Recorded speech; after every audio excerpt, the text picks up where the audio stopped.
Hey, this is Krista, and welcome to Kratom Sobriety. And I'm Charlie, and this is episode 15. And we just did the interview for today is with Natalie. Natalie struggled with Kratom addiction for about 7 years, and then about a year before she quit, she made several lifestyle changes that finally worked for her. And she's maintaining, I believe, about 135 days of Kratom free at the time of the interview. Today we're going to talk about cold turkey versus tapering. But before we do that, I thought we could read some new reviews that we received. The first review is from a Pella client, and it says, Quitting K, thanks for your service. I'm a 61-year-old father and grandfather that's quit oxy, booze, and tobacco in the past. Now it's time to quit K. All right, and the second review, this is funny. I love this username. It's Kratom, and it's from 729, and it's entitled Amazing. And it says, so many good people are silently suffering with Kratom. I felt stupid for getting hooked. Thought I was the only one. They said it wasn't addictive. Slowly dulled everything in my life. So slow, I didn't realize it. So slow, it doesn't create obvious problems to anyone else, just internal struggle and depression. It's so sneaky, but it is a problem, and we have to talk about it. This podcast is a lifesaver. Thank you so much for letting me know I'm not alone. Thank you. So we hadn't gotten any reviews for months. And then, Krista, you start hosting. And I know correlation isn't causation, but I don't know. That's a pretty good signal that people like you. I like to hear that. That's a good thing. Something that's controversial in the quitting Kratom community is, should you cold turkey or should you taper? People have strong opinions about either way, and we're going to explore both options. And it's going to be a little bit of an experiment. We don't have a script. We're going to see if we can have an intelligent discussion and for it to seem articulate while natural. So please bear with us. Cold turkey, three reasons. It's simple, so it's easy to follow. Second, you don't have any Kratom in the house. And 3, you should be able to get over your withdrawal symptoms quicker. One of the challenges is Kratom actually is a substance that you should be able to, if you have discipline, taper and be able to meter down your doses. But many people find that challenging, which... Yeah, I definitely am a cold turkey person. That was how I did it. I'm not the type that could do a taper. I can't really moderate it. That was pretty much the whole problem. But I can see the benefits to a taper. It significantly would reduce withdrawal symptoms. I mean, you know what I mean? Like, so your system is not going to be so shocked like I felt like it was. I think it would make the quitting process easier in the way that the withdrawal symptoms would not be as much. But then, you've got to handle the whole moderation of the taper problem. A lot of taper plans, when I see them, some of them are very complex. One worry is that it prolongs things. I definitely recommend doing a rapid taper. Even if you're going to do cold turkey, don't go from your extreme highs to 0 like overnight. But many people can't even do that. Do like a step down like over a weekend. It can be less of a shock to your system. Right. You know what I was thinking too just now is I remember one of the things that was on my mind when I was going to quit was like, how am I going to function at work? Like, how am I going to function and this and that? So that I think would be like a benefit for a taper. I think it would be like less disruptive and shocking to your daily routine. You could function. Yeah, tapering is attractive if you have a lot of obligations. And I mean, the key to a taper, from my understanding, is always stay at the same dose that you're at previously or go lower. You don't ever want to go back up. But at the same time, if you do have one day where you go back up, that doesn't mean you have to abandon your taper and go on a binge. I mean, one of the issues with cold turkey, at least with my behavior, I found that it encouraged me to do binges. Like, so I would like do way more Kratom today because tomorrow I quit. So no matter whatever you choose to do, avoid that. One of the disadvantages of cold turkey, I think, is people dispose of their Kratom, and then it's really demoralizing then when you go back out to the Kratom store or online when you have that urge, you're not ordering online and waiting 3 days for the Kratom to come.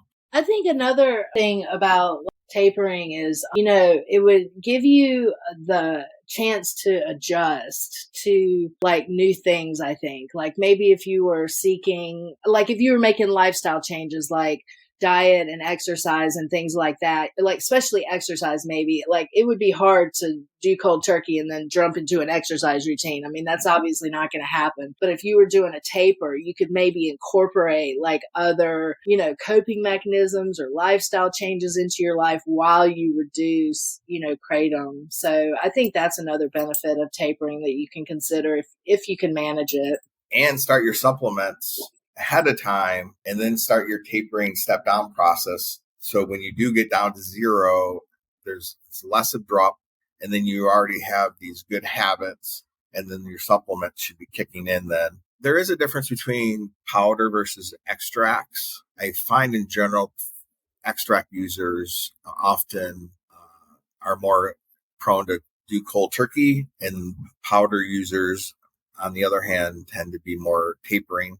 Not always. I've heard some advice from people who use extracts to switch to powder. I've also heard anecdotally that sometimes that you'd think, even though extract shots are more powerful, that it's actually, there's more withdrawals from powder use. I don't know if it's because you have more alkaloids in those products. I'm leery of telling people who are extract users to switch to powder when I've heard that powder quit can have more withdrawals. One tapering advice that I've heard that I think is really good, it would be better to switch to smaller doses more frequently so that it gets rid of that highs and lows.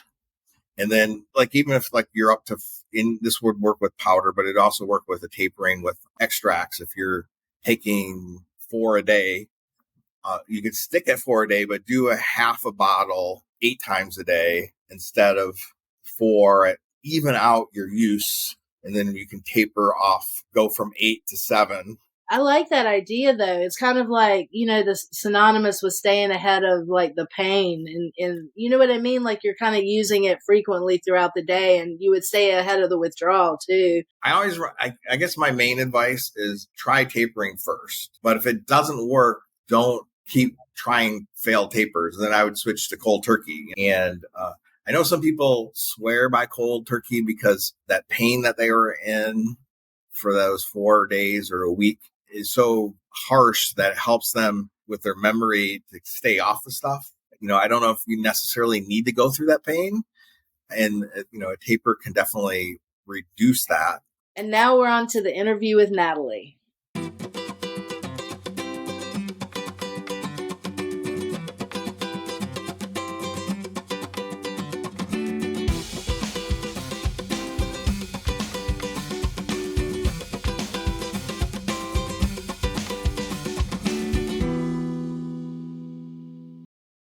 Hi, this is Krista. We're going to get started on the interview portion of the podcast.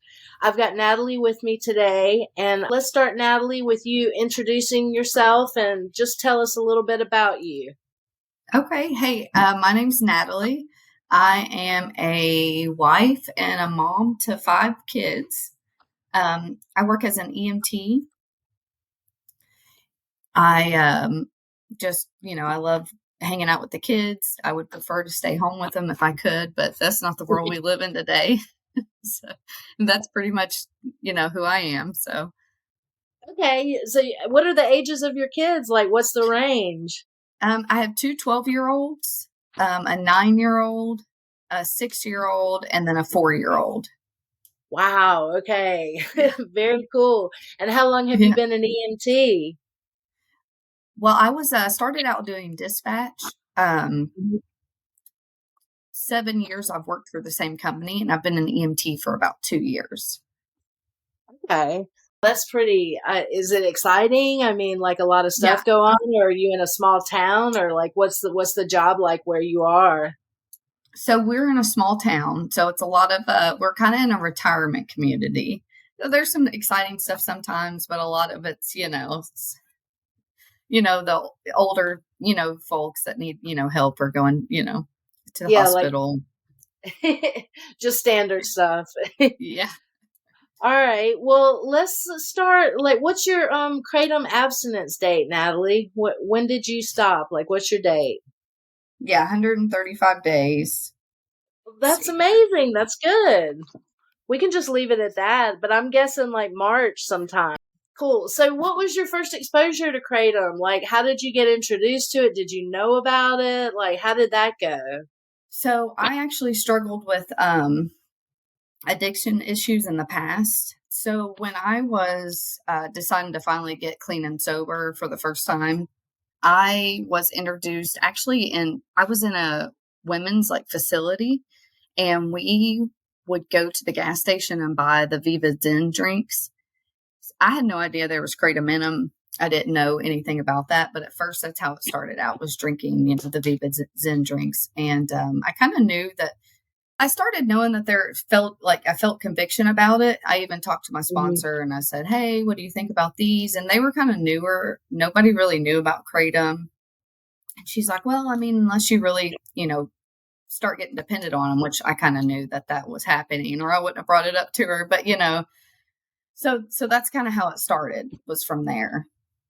Okay. How long ago was that?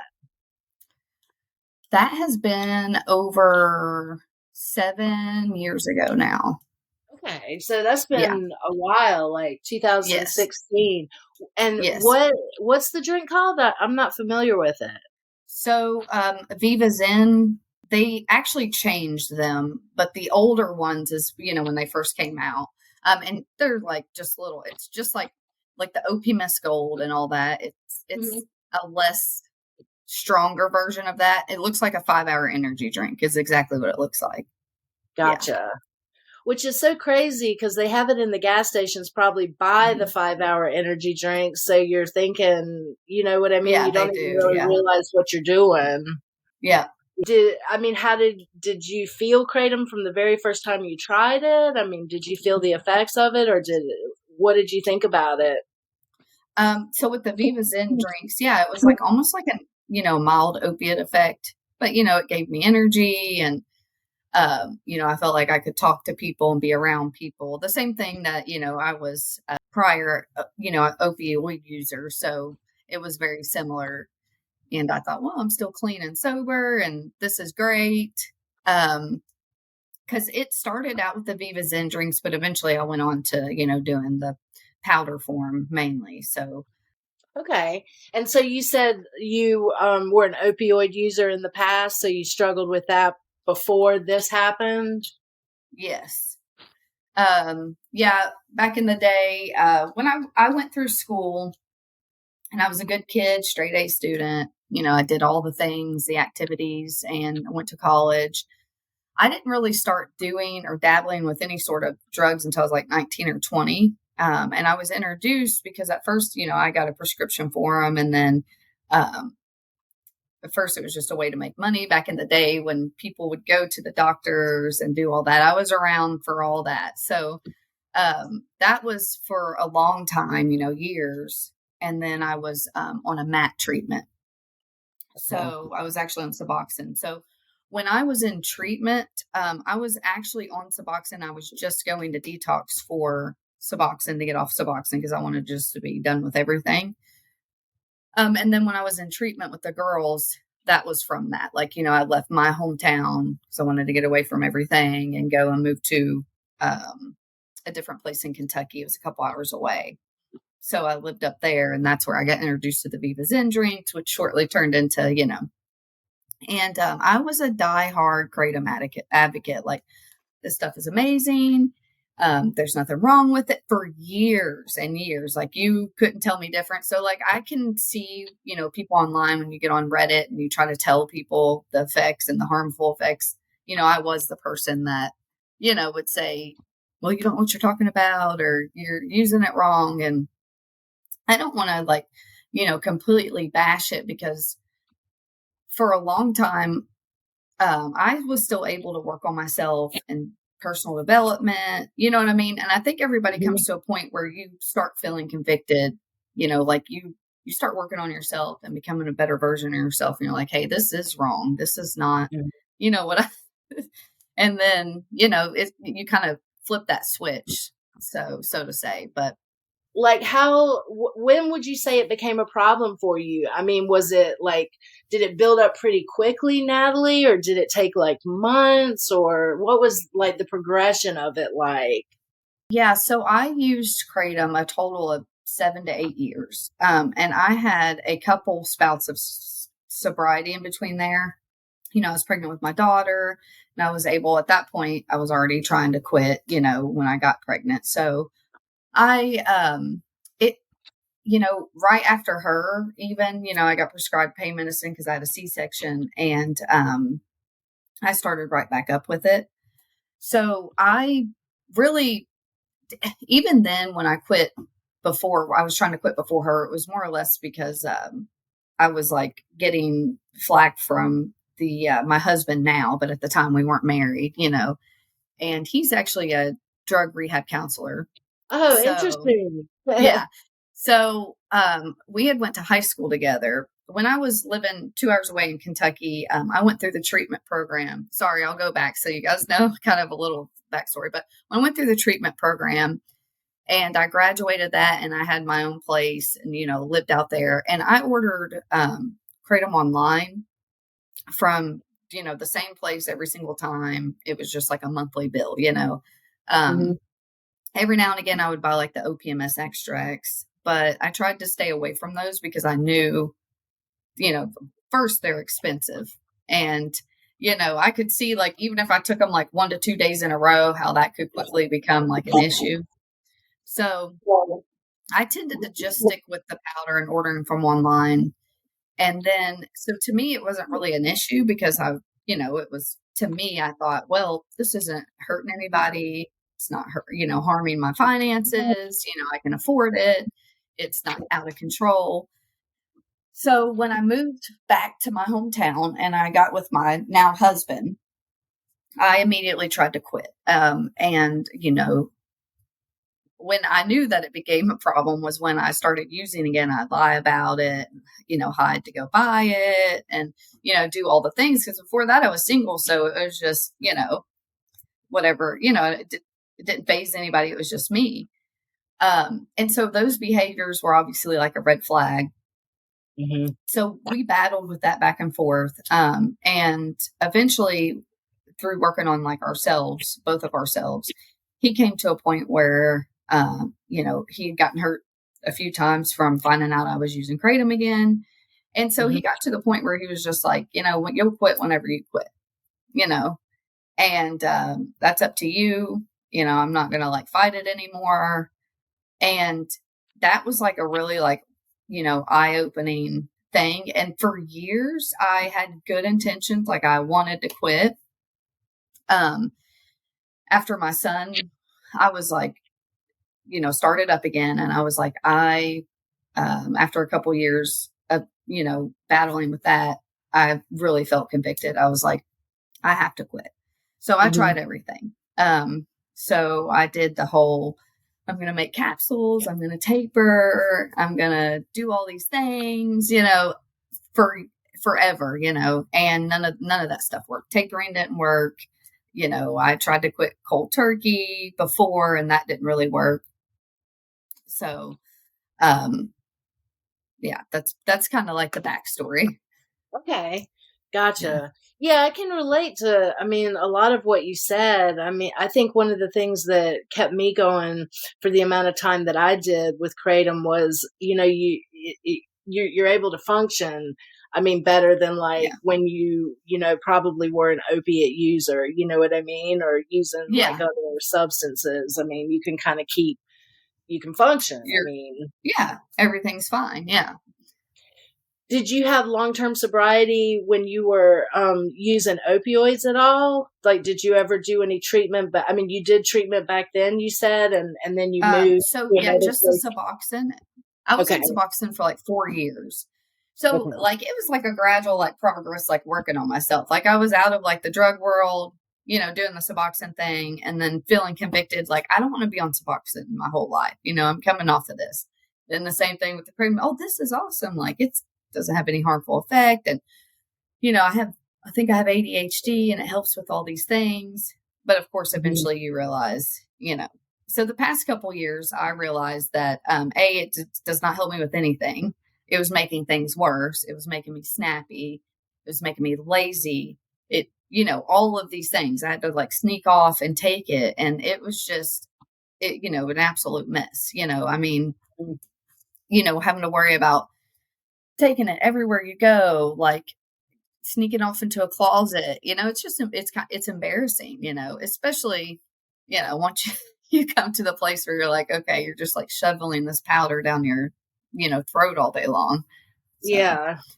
Yeah, it gets to be work, I mean, it's like a lot of maintenance. I mean, I think in that way it is similar to other substances. So you got to a point, I mean, you were just kind of realizing it wasn't working, or do you think you had to step away from it before you realized like what it was like? Oh no, I knew immediately. So once I started, having the like real conviction of quitting, the problem is like I hated myself because I couldn't quit. I would put in my phone, reminders like taper, do this. And I never could stick with it. So here's what happened. I started deciding that the only way I was going to be able to quit is if I started like really working on myself and my health. And I had gained a lot of weight, like 30 pounds. So I started building, habits every single day. So this was like a long process. I didn't just like put it down and quit. That's not, it didn't work for me. It wasn't going to work for me. So I started a health journey.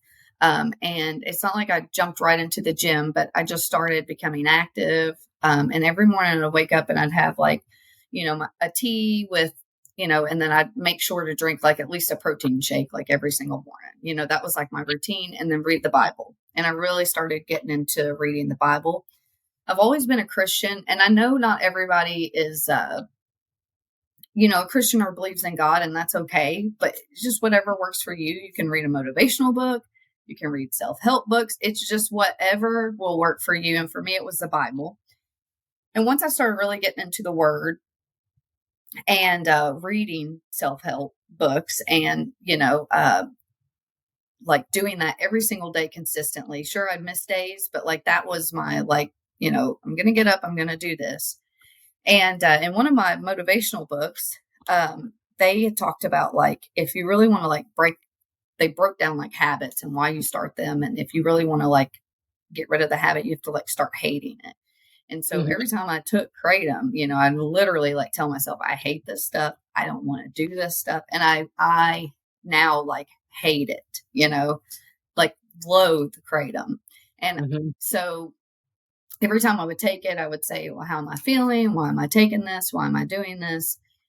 And start really like recognizing like when I'm taking it, why I'm doing it, and, start replacing that with other things, So I did this for about like 8 months. I lost 25 pounds. I got into the gym. I built muscle. This was while I was still taking Kratom. And so I was like, okay, I wonder if I could go to a doctor and see if she can prescribe me medicine to get through the withdrawals. So I did that, but our town's like small and the doctor didn't really want to like prescribe me anything, but she did do a blood workup and like I was low on vitamin D and low on iron. So I was still working out and I fixed those things. And, I'd go back to the doctor. She still didn't prescribe me anything. I told her, yeah, well, I've like lowered my dose some. And so I was like, well, that's not going to work. I said, well, cause you always try to find an easier, softer way. Like I was like, okay, well, maybe I don't want to get on Suboxone again. So maybe I could just go and try, I knew about naltrexone, naltrexone. So I was like, maybe I could go and like just talk to a doctor about it and see if maybe she can help with the withdrawals and then maybe get on that. And so I don't have like the cravings when I quit. So when I went there, I made an appointment. And when I went there that day, I had no intention of quitting that day. Like, I took a dose before I went in there at 12 o'clock. Okay. And I go in there and there's just like nice doctor there. And so we're talking and she's like, yeah. And at this time I found out, my husband kind of messed up the insurance thing. So I didn't really even have insurance. So this was going to be all out of pocket. So, she's like, yeah, I mean, we can do the naltrexone. I think it'd be great for you.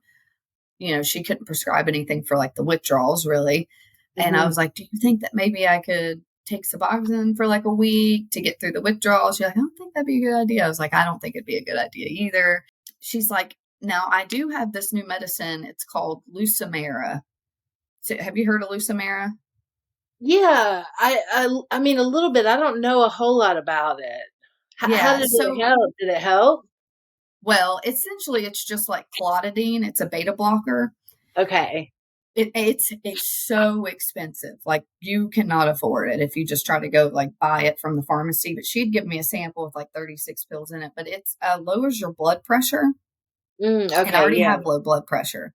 So, it, so she's like, I can give you this to try. And I guess like in my head, I was like, oh, you think I should try to quit today? And she's like, sure, if you want, you can try to quit today. She's like, because if you take it, it's not going to make you sick if you take kratom after taking this. So in my head, I was like, you know what? I'm just going to go like half a day.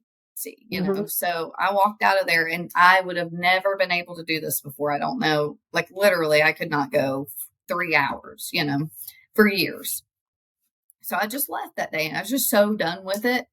I took one of Lucimera's. I mean, I don't think they helped. I was like really sick. I was like, well, if I can just get through today, it'll be okay. And then I took for the first couple days, I took like one or two of the Lucimera's, and then one morning I woke up and I was like, I mean, I was sick, for those days.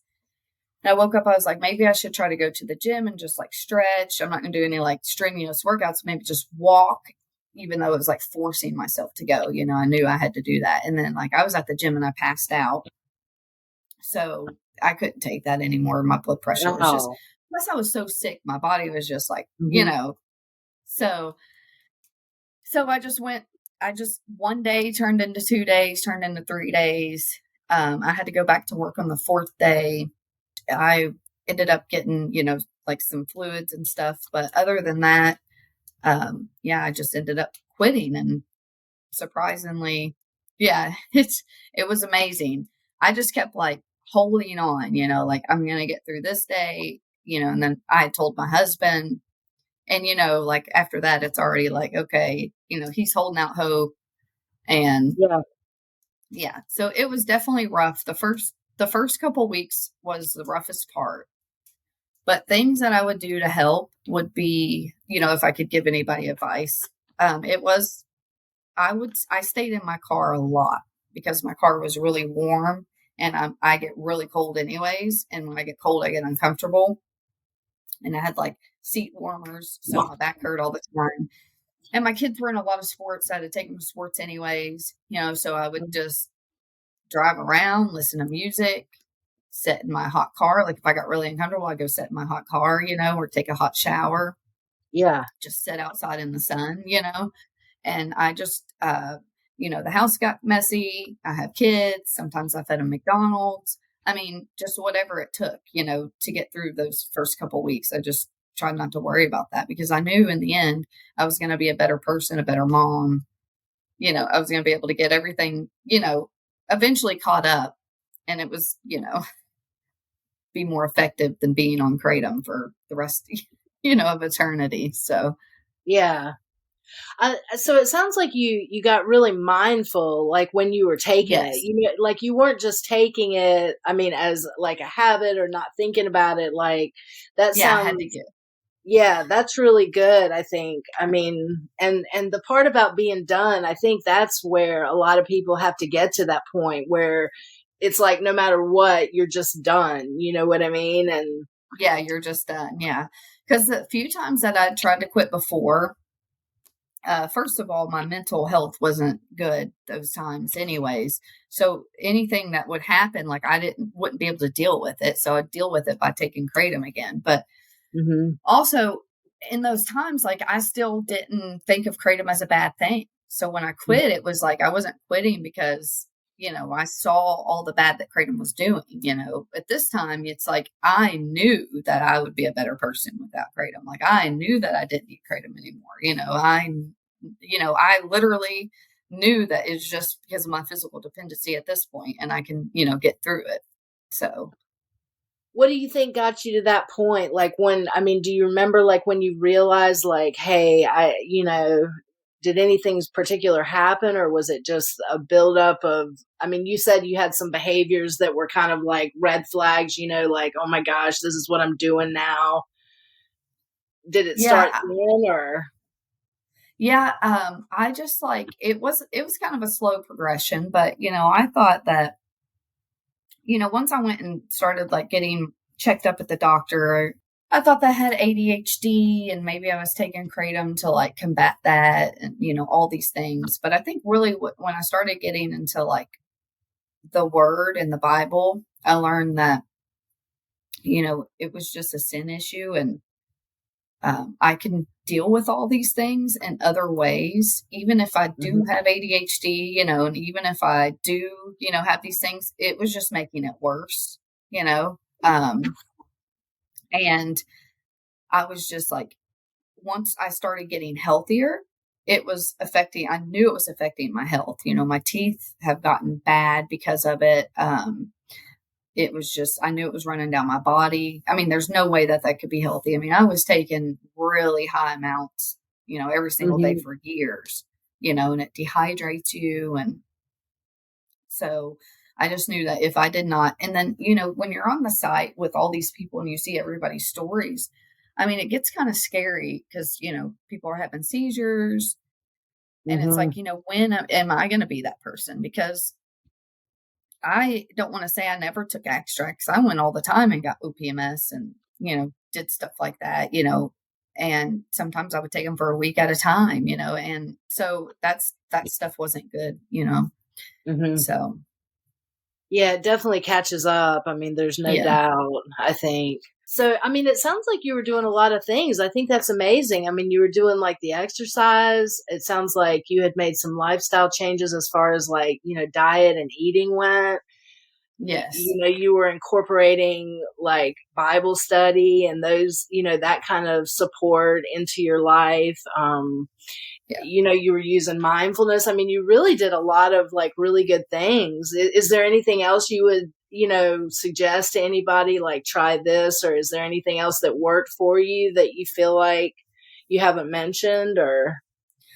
Yeah, I had talked to somebody, like, my husband knew that, um, it's not my husband's fault because he's a godsend and he had dealt with a lot anyways from me, like saying I was going to quit and not. But, but ultimately it was up to me. Like nobody was going to come in and save me. It's, Mhm. if you want different, you have to do different. And it's sometimes it's hard to be blunt like that with yourself and get really honest. But, I think we had some hard conversations with him and he's like, well, if you wanted to quit, you quit, and sometimes when people hear that as addicts, especially, are like, well, I can't quit. It's like, if you wanted to Mhm. quit, you quit. You know what I mean? You would start working towards that. And so Right. I made that promise. Like, I'm doing these things. I'm going to start getting healthier and I'm going to work towards quitting. And another big thing for me, which I know is not like, this isn't going to be for like everybody, but, um, I did want to go on a mission trip, with my church, but I never could because I was on Kratom, and so the Mexico trip was always like, wow, I'm going to sign up for it, but I don't think I'm actually going to go. Like, and my husband was like, well, if you, quit Kratom, you could go, Mm. And so I didn't quit Kratom for that. Um, because I quit months before we went, but that was also like, hey, if I can get here, you know what I mean? Like, if I can get to Yeah. that point and I'm in Mexico and I'm sober, like, what a miracle that would be, And I just remember reflecting when I was in Mexico, so it was like surreal Yeah. that I finally gotten away from, those chains that hold you for so long. Kratom really like just, like held me for so long. It was, it was a big part of my life. So, Yeah, 7 or 8 years. I mean, that's a long time, you know. Yeah. Um, Now tell us a little bit about Mexico. How long ago did you go to Mexico? So it's been about a month and a half that I went to Mexico, maybe a little less. Yeah, and it was amazing. We went up there, and there's a ministry up there. We sponsored a family who's never had, their own home. Hmm. And Mexico is like really impoverished. Obviously, there's parts that a lot of times the families can only afford like a piece of land. And then from there, they just like build their house with whatever they can find, until they can Hmm. slowly add on to it. But Hmm. this family never had a house of their own. And we went there and they had already got the land. So we sponsored the house and everything. And we built them a home in a week. And the lady said, she said that God promised her for a gift that she'd eventually get a house, and she had moved her family that part of Mexico when her husband was struggling with alcohol. And she really, got into the Bible and got into church, and he became sober. And then when we built her house, it was on her birthday that she got gifted this house, which was God's promise, so it was Oh, really amazing to wow. see. And they were just, it kind of humbles you, um, especially like you're like, gosh, these people have, we have these these problems over here, which everybody's problems is their problems, but it makes you feel bad that you're, Yeah. you know, It probably gives you a way different perspective, to see what some people are struggling with. I mean, I agree with you. Like, but a person's problems, you're experiencing those problems and they're your own, but going to another place and seeing, what other people are experiencing. That must have been amazing. I mean, service work is a huge component of, recovery oh yes, programs. And I mean, it sounds like what you're into, yeah, so that was really rewarding for you. it was really rewarding. And we're hoping to, me and my husband's goal is to eventually open up some sober living homes. So like I said, he's worked in recovery this like 10 years now that he's been a counselor. He's really good at what he does. Now, does he work at a treatment center or is he an outpatient counselor or? He works in a treatment center. Nice. That's so Yeah. interesting. You know what I mean? So that was like definitely an issue for a little bit with you guys until, I mean, he just kind of let go and let you walk it out and find your own way. Right. Yeah. Because you're like, well, it's legal. There's nothing wrong with it. Like I'm still, Right. and you do feel like I felt like I was still growing and working on myself and, all Hmm. these things. But then, you get to a point where you realize that it's, like in order to grow more, you have to, you know, Yeah. You kind of have to clear yourself, you know what I mean? To like really be able, I really believe that in order to be able to receive, you have to like remove all the things that could be blocking you. And for me, Kratom was yes, something that was definitely blocking me, like for sure. the sense of clarity I have now is, Oh, I yeah. mean, it's just so, I didn't realize, I don't think, how numb and how checked out I was until I got a little away from it, and it took a little bit. I mean, because the first, month or two is a little rough, but, Oh, yeah, then it was. the Yeah. benefits kind of kick in and you start feeling better and you don't have Yeah. to, like you said, sneak around, figure out how am I going to do this? Where am I going to take it? How's this going to happen? And Yeah. I yeah. get teary eyed thinking about it because it's like you start like, truly laughing, I get grateful all the time. Like I'll just be laughing, and think like, I didn't laugh like that before, It was just like almost like I was fake laughing, when I would, laugh like I know this is funny, but I can't laugh, you Yeah. know.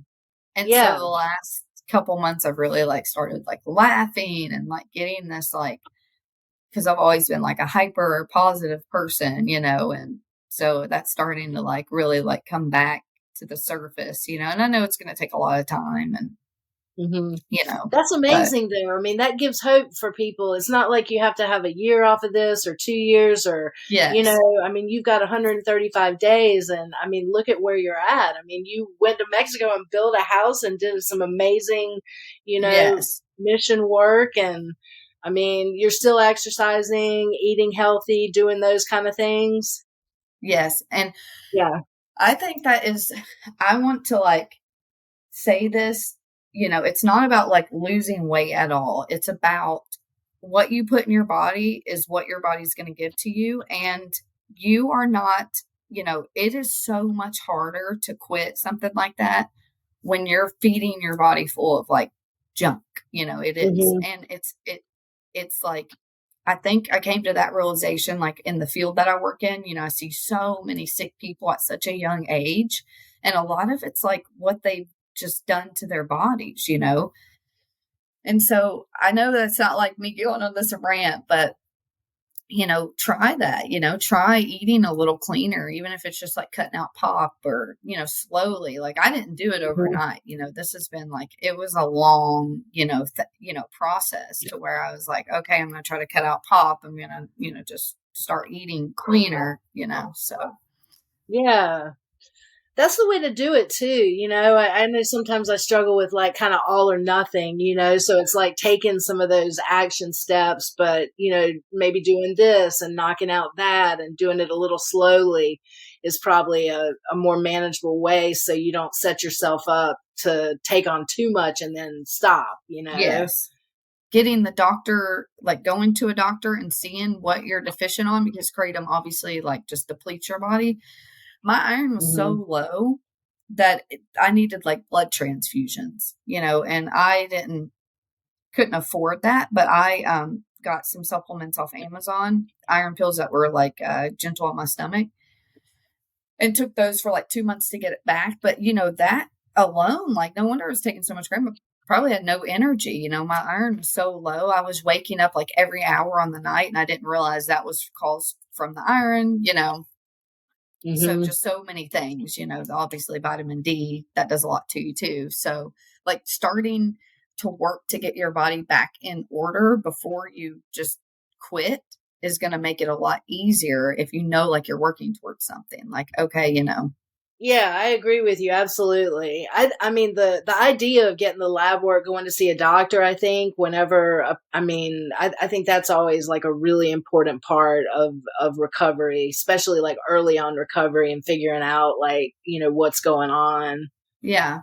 Yeah. And you don't have to go to the gym. Like you said, you can just go for a walk every day, and at first it was like, I didn't have time. And so I'd be like, okay, I'm just going to move for 5 minutes, at least 5 minutes a day. I'm going to go for a walk for 5 minutes. And if it turned into longer, it turned into longer, but I committed to 5 minutes. And sometimes it was just 5 minutes, and, I tried to do that every single day.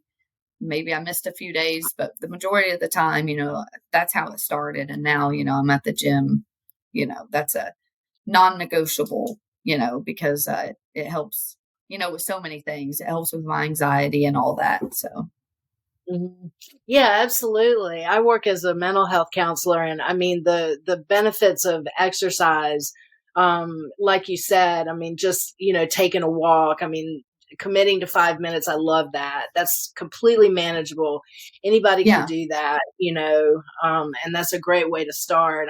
I'm a firm believer in like action for everything. It's like if I'm sitting, I'm laying down, like think I'm not gonna get better.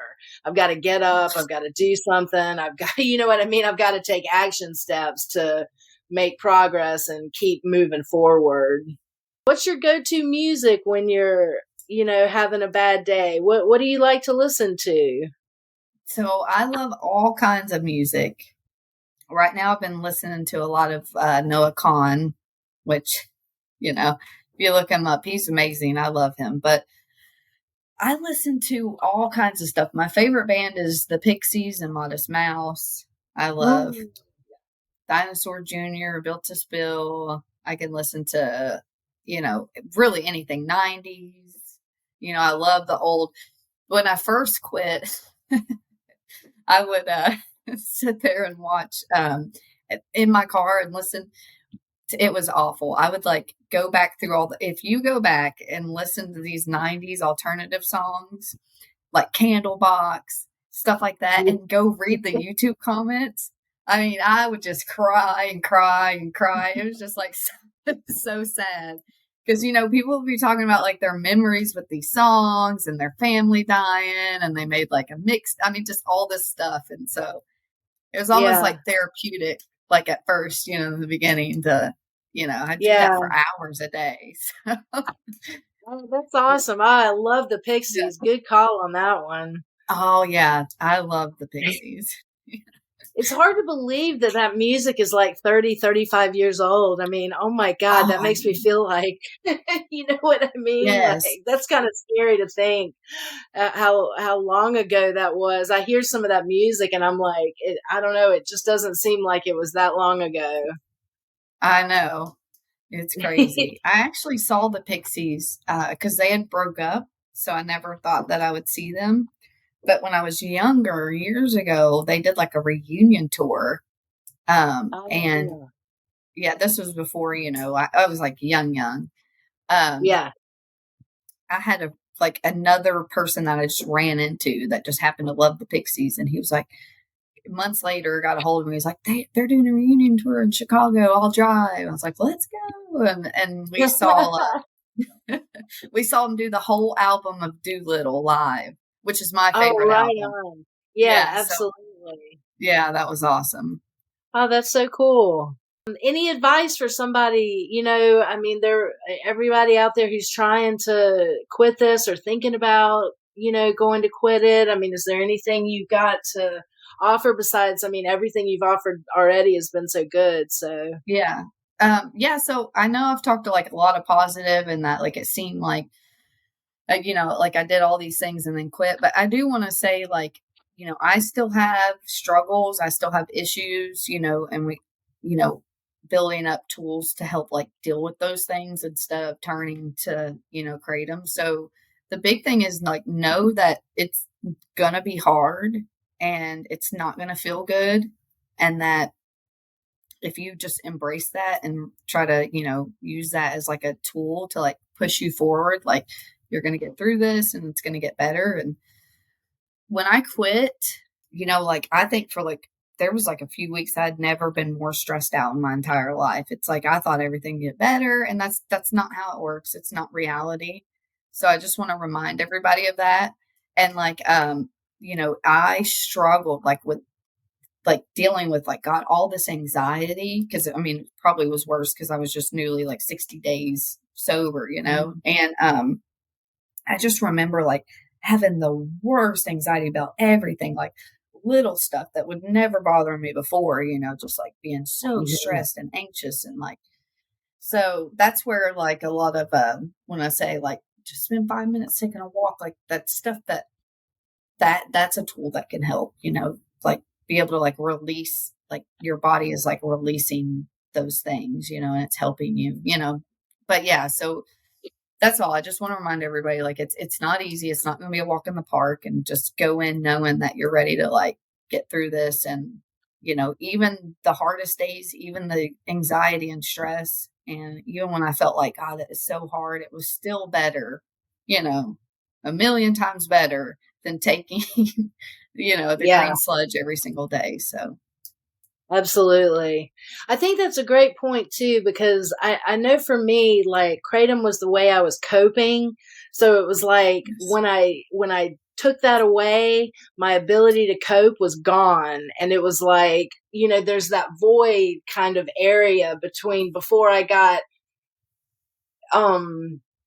like settled in recovery or whatever, a person decides to do, until you get in that new routine that reinforces your sobriety or abstinence from Kratom. It's like that void part. I'm not using Kratom to cope anymore, but I've got all these emotions that are coming out and I'm not quite where I'm going to end up yet. So it's like a little worse before it gets better, but it definitely gets better.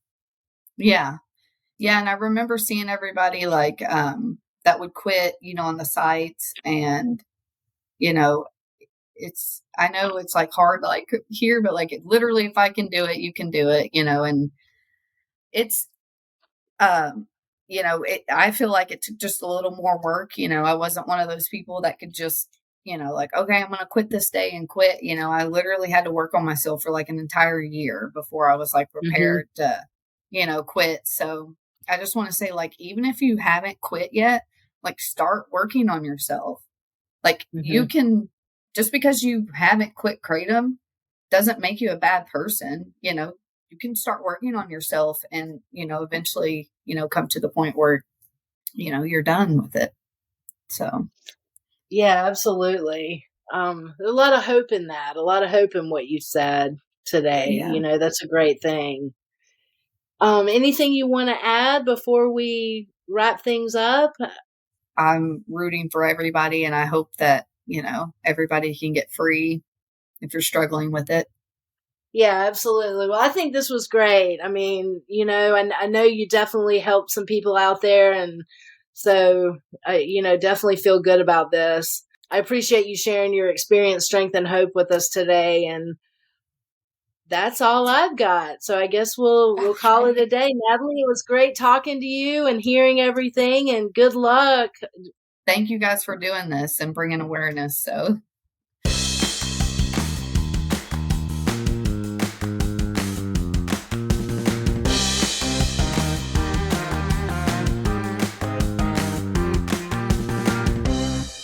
This week I've got a couple of articles to talk to you about. The first is an online article out of Salt Lake City, Utah, and the KUTV network. This article tells the story of a mother, Diane Scott, whose 34-year-old son, Jason Scott, began taking Kratom in late 2020. In February of 2021, he reportedly had a seizure during a work conference call. He was checked out okay by paramedics during the day, but that same night he was over at his parents' house, got in their hot tub, was found later by a family member with his face down in the water, and could not be revived. The article goes on to say his death certificate says the official cause of death was drowning, but it also found enough kratom in his system to cause intoxication. So that means what they're suspicious that the kratom, combined with the heat of the hot tub, caused another seizure. He passed out and he drowned. The article goes on to say that according to the Utah Department of Health and Human Services, kratom was involved in 87 fatal overdoses between 2018 and 2021. The medical examiner's office confirmed that means kratom appeared on the person's death certificate, indicating it contributed to their death. So that's the first article. And the second, now this comes from an online-only peer-reviewed medical journal entitled Curious. This article is from 2020, and it's a case of kratom-induced seizures. So the article presents a case of a kratom-induced seizure in a 27-year-old male. Now, the male had a history of anxiety, ADHD, opioid use disorder, and benzodiazepine use disorder. Now, benzodiazepines are anti-anxiety medications like your Xanax, Klonopin, and Ativan. The 27-year-old was hospitalized. No significant metabolic abnormality was found in his laboratory testing.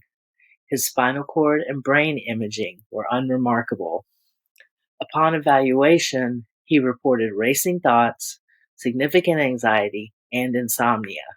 He then admitted to drinking 3 to 4 8-milliliter bottles of kratom daily for 1.5 years to self-medicate his anxiety after losing his health insurance.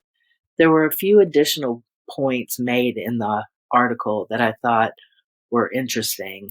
The first, they say kratom use is on the rise in the US, as we all clearly know, and there is evidence of its potential to cause opioid-type dependence when used chronically. The second was, apart from its abuse potential, kratom use is also associated with serious medical consequences, including liver injury, respiratory depression, seizures, adverse cardiovascular effects, and other neuropsychiatric complications.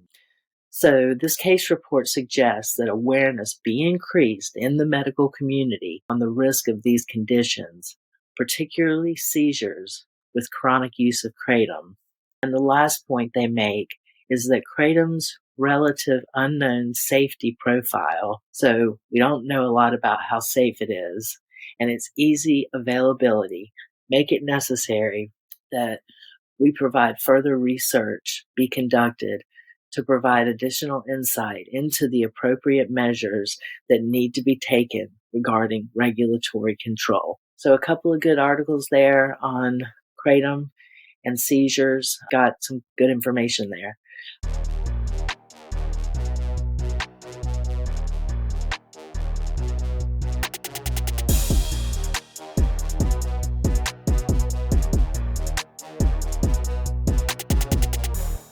Thank you, Krista. That was Kratom in the headlines. And now I'm going to do a real short resource of the week.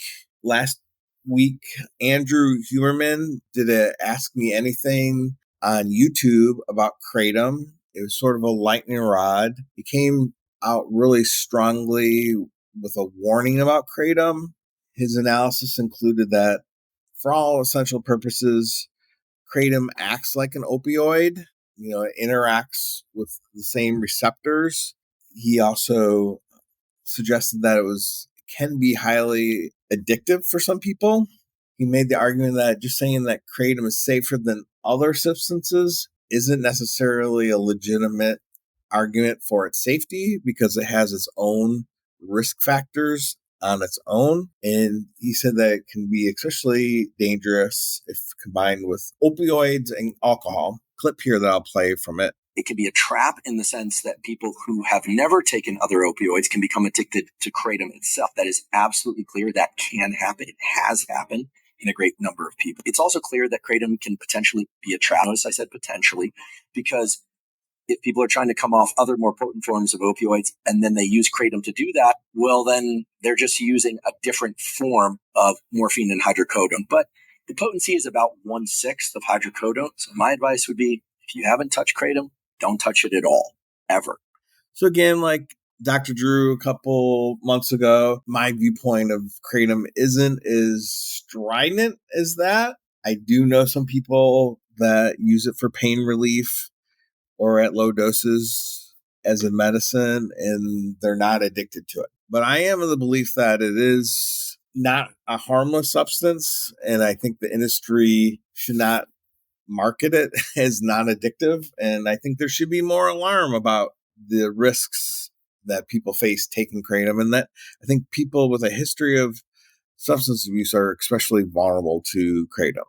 So I'm happy to see an authority speak clearly and loudly about some of the problems that can come from kratom. So I'll put the whole about 11-minute YouTube video in the show notes, and you can check it out yourself. And that's it for this week. If you want to get in touch, the best way is to email us at kratomsobriety@gmail.com. We're on all the social media channels. And until next week, keep it kratom free.